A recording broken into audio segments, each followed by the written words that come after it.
Yeah, it's going to be a little bumpy on the ground for a minute. That's okay. Pay attention to that. I'm saying, do I? When you open the canopy when you land, go back on this and lift using the handle. Okay.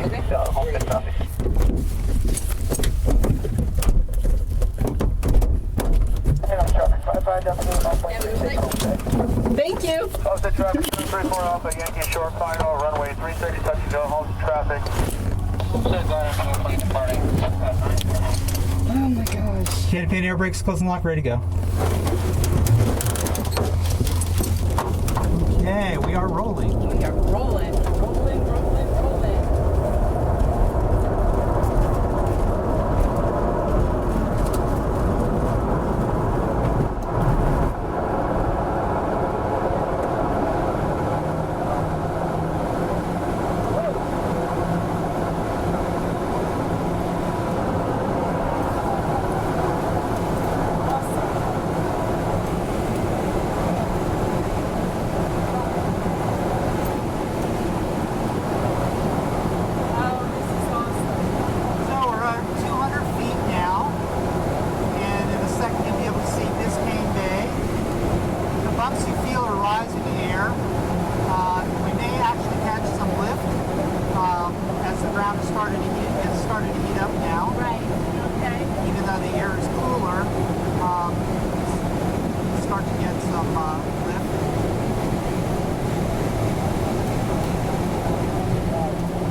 So we're turning to the north now, and we'll turn back a little bit west, and you'll be able to see how close we are to the Everglades. Because the airport is really right at the edge of the Everglades. And down below us, the black fabric is shade houses for orchids and houseplants and things they're growing now to sell in the spring all over the country. And they're starting to plant the winter vegetables, tomatoes and beans and strawberries, all sorts of different things.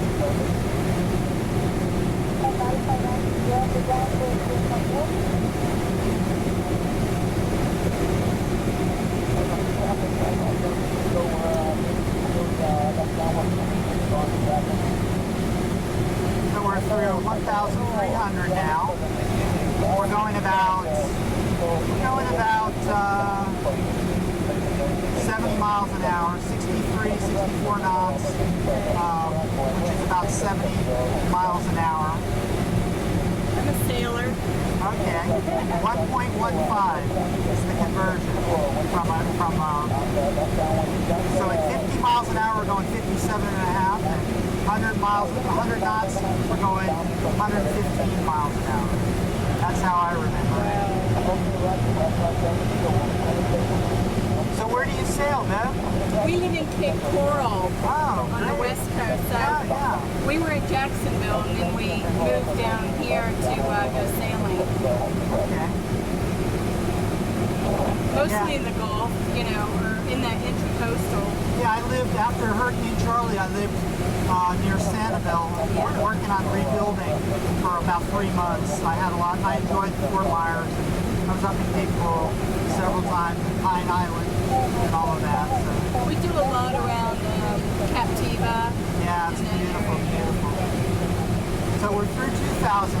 Bev, what we're going to do as we get to 2,500 feet, we're going to release from the tow plane. And let me tell you how that's going to go. I have all the same controls, including the yellow handle back here. I'm going to pull the yellow handle twice. It's going to go thump, thump. And then I'm going to make a very steep, sharp right turn. And the tow plane is going to make a diving left turn.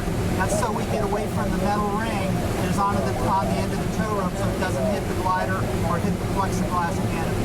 So we're going to do that in just a second here. We're coming up to 2,500.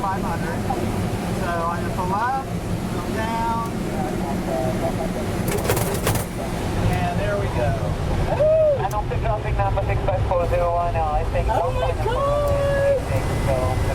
Okay, you all right? Yeah. Didn't I say we were going to do that? Yes, it was awesome.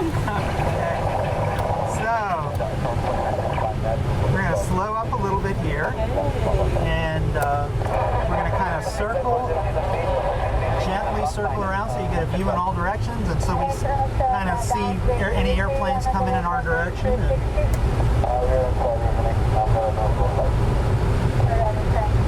This is so cool. The Yankee is still downwind, extending just a bit, but going to be turning in about a minute.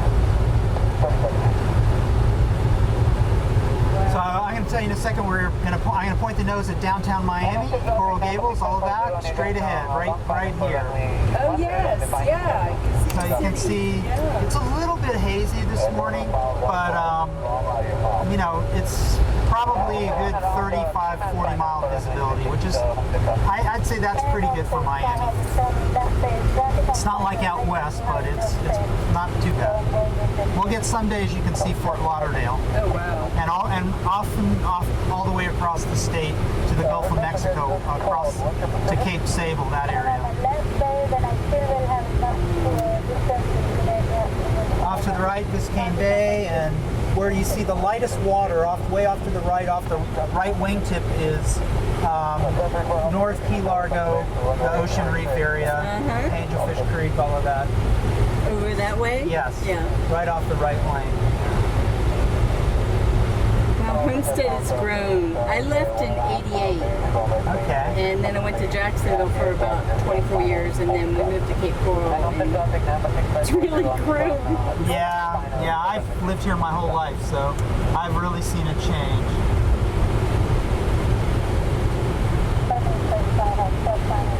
My dad did. He had a business in Homestead, a plumbing business. Ah, great.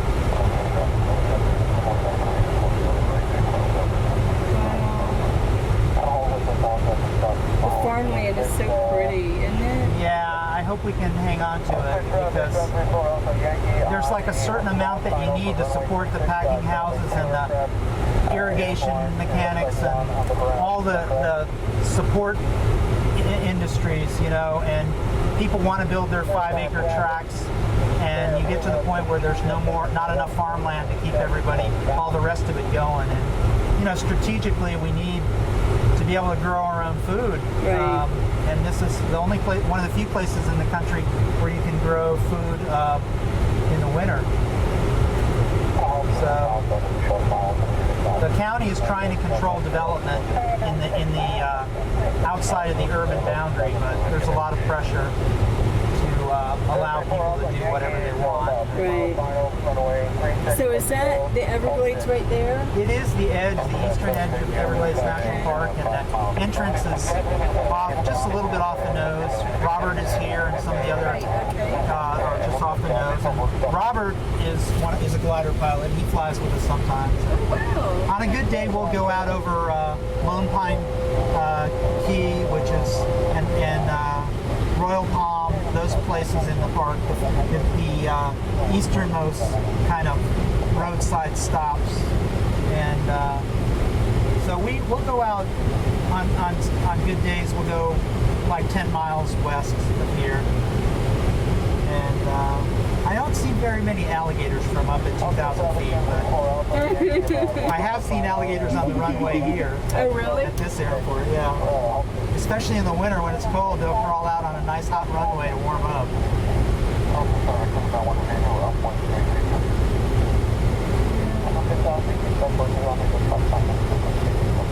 This is great. Yeah, it can be very peaceful, and we'll stay up when conditions are right. We'll stay up for many hours from the same height tow that we just did. We'll find thermals, rising air. You know that at the top it condenses and forms a cloud. But we may see some birds. If you see any birds, Bev, let me know, because they are looking for lift just like us. So I would say this is a true bird. Well, we fly with the birds. We really do. We go about the same speed. Really? Yeah. The propeller planes don't like them, but us, I call them my brothers, because they save many, they let me fly sometimes by showing me where the thermals are.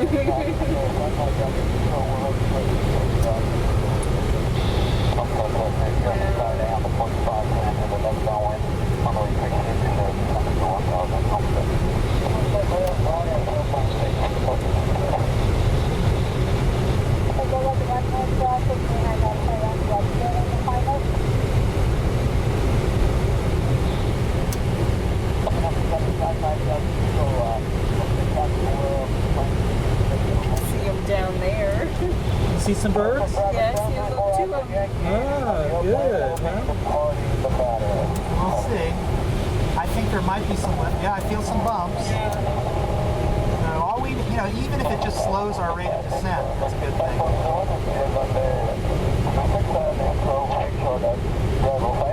Southbound traffic goes to 7063 Charlie, auto 45 to enter left traffic for 7, southbound.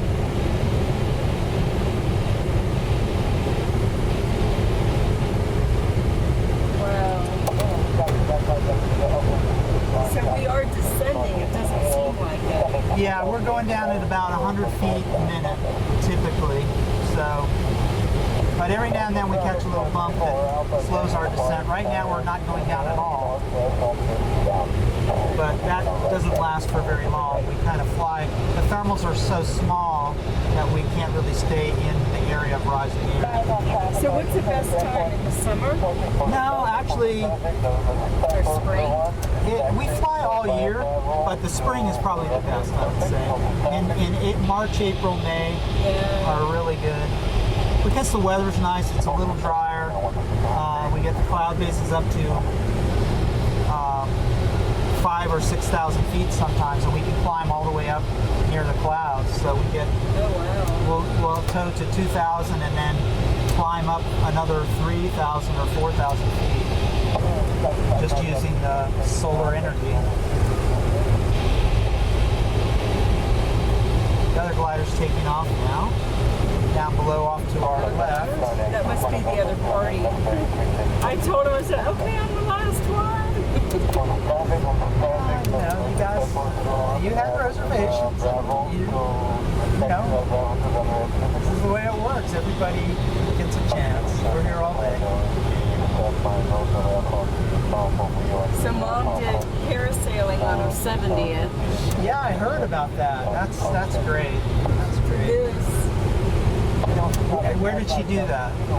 Down in the Keys, and Keith, the kid before me, he was actually running the parasailing boat down in the Keys. Ah, neat.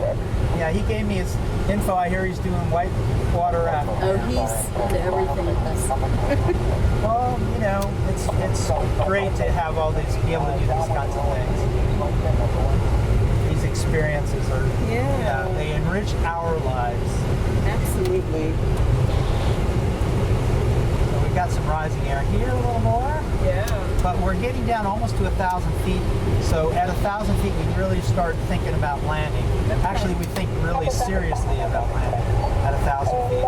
So are we going back over there? We are going to go back over there. I'm just going to get a little view of, let you get a little view of the glider climbing up ahead of us. Oh, yeah.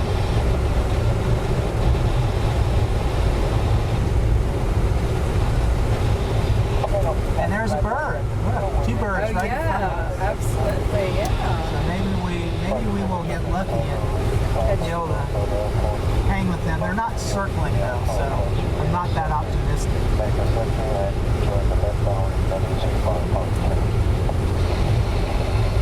They're kind of cruising. Catching their... They're just cruising. Well, there's more up there that are circling around. Okay, so.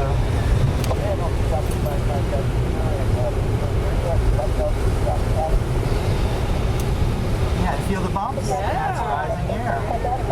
So I don't know if I can work this or not, but we'll do what we can. They're circling around up there.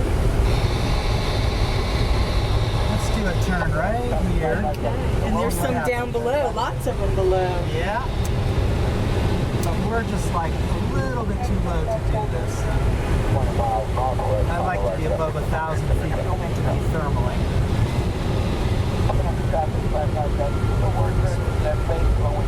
See, yeah, we're not actually in the rising air right here, even though where the birds are. We're not. Now we are in rising air. See if we can stay in it.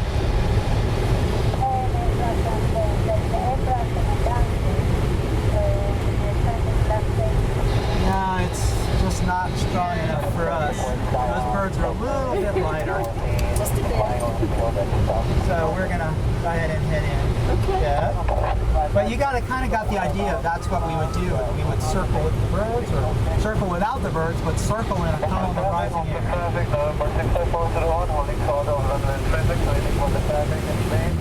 And we're going to accelerate now to trade our altitude for our altitude for airspeed.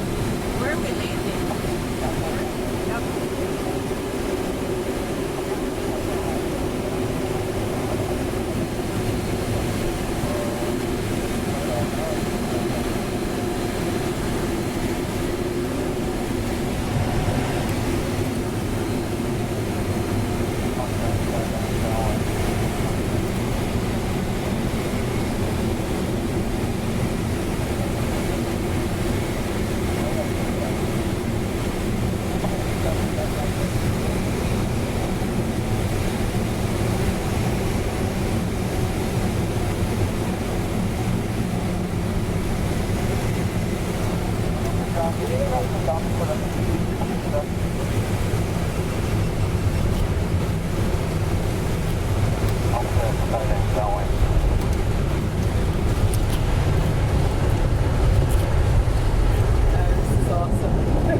Story. You did a great job. That was Thank you. fun.